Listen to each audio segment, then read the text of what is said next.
సత్య సాక్షి అనుదిన మన్నా ద్వారా మీ అందరికీ శుభోదయం. మీకు ఎలాంటి ప్రార్థనాంశములున్నా చాట్ బాక్స్లో షేర్ చేస్తున్నట్లయితే మీ కొరకు అనుదినము ప్రార్థన చేస్తాం. నేడొక వాగ్దానము విలాపవాక్య గ్రంథము 3వ అధ్యాయం 22వ వచనం. యెహోవా కృపగలవాడు, ఆయన వాత్సల్యత ఎడతెగక నిలిచినది గనుక మనము నిర్మూలము కాకున్నవారము.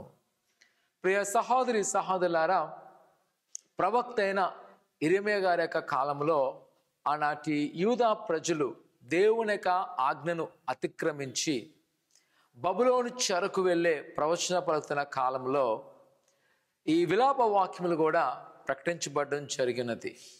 ఒకవైపు దేవుని యొక్క ఉగ్రతను కనుపరుస్తూనే మరోవైపు దేవుడంట తన యొక్క వాత్సల్యత గురించి లేదా తన ప్రేమను గురించి తెలియజేస్తున్నాడు.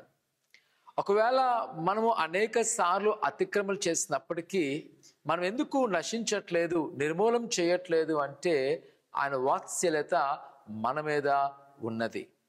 ప్రియ కుమార్తె, ఈ ఉదయకాల సమయంలో మనము కూడా గ్రహించవలసిన విషయం ఏమిటి అంటే ఆయన వాత్సల్యత మన మీద ఉన్నది కనుకనే మనం ఇంకను ఆనందకరంగాను ఆశ్చర్యకరంగా జీవిస్తున్నాం. కాబట్టి మనం తెలుసుకోవాల్సిన విషయం ఏంటి అంట ఈ 22వ వచనంలో ఉంది కదా, చాలా చక్కని మాట. మనము నిర్మూలము కాకుండా వారం. ఆయన వాత్సల్యత ఉంది కాబట్టి నిర్మూలం అవ్వట్లేదు. కాబట్టి మనము దేవుని అందు నమ్మకం ప్రయత్నం చేయాలి. కొన్నిసార్లు దేవునికి వ్యతిరేకమైన పనులు చేస్తుంటాము, దేవుని యొక్క ఆలోచనకు వ్యతిరేకంగా వెళ్తుంటాము.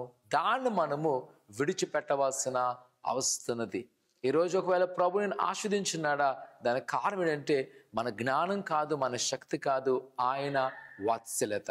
ఆయన వాత్సల్యతను బట్టి మన నిర్మూలము కాలేదని ఎరిగి ఇంకను ఆయనలో బలపడవలసిందిగా కోరుకుంటున్నాను. ప్రార్థన చేసుకుందాం. పరిశుద్ధుడా దేవానికి కొందాలు, నీ బిడ్డలు మీరు జ్ఞాపకం చేసుకోండి.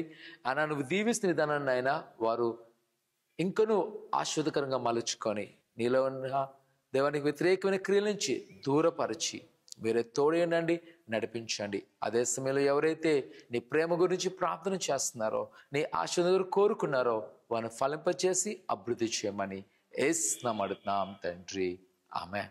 దేవుని యొక్క ఆశీర్వాదంలో ఇంకా నమ్మకముగా వెళ్ళండి. ఆయన మిమ్మల్ని ఖచ్చితంగా బలపరచును గాక. ఆమేన్.